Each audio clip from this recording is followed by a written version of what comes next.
കോട്ടയത്ത് ബസ്സിൽ നടന്ന ഒരു മോഷണ ശ്രമം ഓട്ടോ ഡ്രൈവറുടെ ജാഗ്രത കൊണ്ട് തകർത്ത വാർത്തയാണിനി.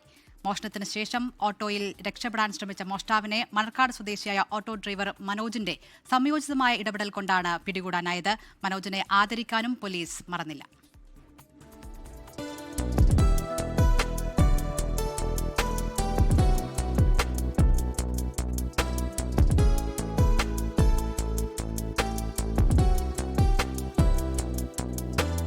ഇതാണ് മണർകാട് സ്വദേശിയായ മനോജ്.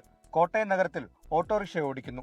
18-ാം തീയതി രാവിലെ ഓട്ടോറിക്ഷയിൽ കയറിയ ഒരു യുവതി ചാലുകുന്നിലേക്ക് പോകണമെന്നാവശ്യപ്പെട്ടു.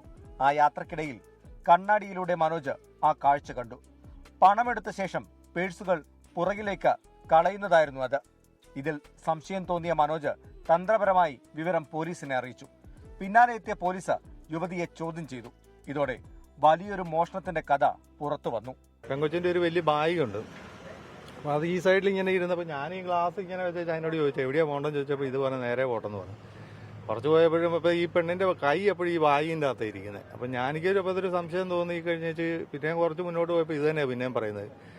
അപ്പോൾ എനിക്ക് പിന്നെ ഇത് അപ്പോൾ ഈ പെണ്ണിൻ്റെ അത് ഈ പേഴ്സിൻ്റെ അതിരിക്കുന്ന പൈസ എല്ലാവരും എടുത്ത് വെച്ച് ഇവള് ബാക്കിലോട്ട് ഇടാനുള്ള അതിന് സാവകാശം എൻ്റെ നോട്ടം മാറാൻ വേണ്ടിയുള്ള സംഭവമാണ് ഇവള് നടത്തിക്കൊണ്ടിരുന്നത്. തിരുനെൽവേലി സ്വദേശിനിയായ ജ്യോതിയാണ് പിടിയിലായത്.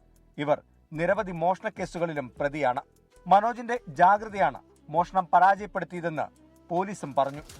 അതുകൊണ്ട് തന്നെ മനോജിനെ ആദരിക്കാനും പോലീസ് തയ്യാറായി. അദ്ദേഹം യാത്ര ചെയ്ത് വന്ന അദ്ദേഹത്തിൻ്റെ ഒരു ഒബ്സർവേഷൻ, ഈ പോലീസിനുണ്ടാകേണ്ട ഏറ്റവും പ്രധാനപ്പെട്ട ഒരു കാര്യമാണ് ഒബ്സർവേഷൻ, നിരീക്ഷണ പാഠവും. സാധാരണ ഈ ടൗണിൽ തന്നെ ഓടുന്ന ഇത്രയും വർഷമായി സർവീസ് ഉള്ളതുകൊണ്ട് അദ്ദേഹത്തിന് മനസ്സിലായി ഇത് എന്തോ പരിപാടി ചെയ്തിട്ട് ഇറങ്ങി വരുന്ന വഴിയാണ്. അങ്ങനെയാണ് അദ്ദേഹം ഇത് പെട്ടെന്ന് പോലീസിൽ അറിയിക്കാനുള്ള സാഹചര്യം ഉണ്ടായത്. മോഷണം നടത്തിയ ശേഷം ഓട്ടോറിക്ഷയിൽ രക്ഷപ്പെടുന്നത് ഇത്തരം മോഷ്ടാക്കളുടെ സ്ഥിരം തന്ത്രമാണെന്നാണ് പോലീസ് പറയുന്നത്.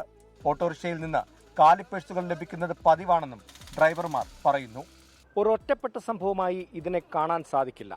ഇത്തരം മോഷണങ്ങൾക്ക് പിന്നിൽ വലിയ സംഘങ്ങൾ തന്നെയുണ്ടെന്നാണ് പോലീസ് പറയുന്നത്.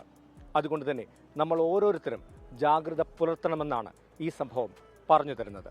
കോട്ടയത്ത് നിന്ന് അരുൺ നീണ്ടൂരിനൊപ്പം ടോബി ജോൺസൺ, 24. ലോകത്തെവിടെയായാലും ഏത് സമയത്തും 24 വാർത്തകളും ഓഗ്മെന്റഡ് റിയാലിറ്റി പാക്കേജുകളും എക്സ്പ്ലെയിനറുകളും വിശദമായി കാണാൻ ഞങ്ങളുടെ യൂട്യൂബ് ചാനൽ നിങ്ങൾക്ക് സബ്സ്ക്രൈബ് ചെയ്യാം.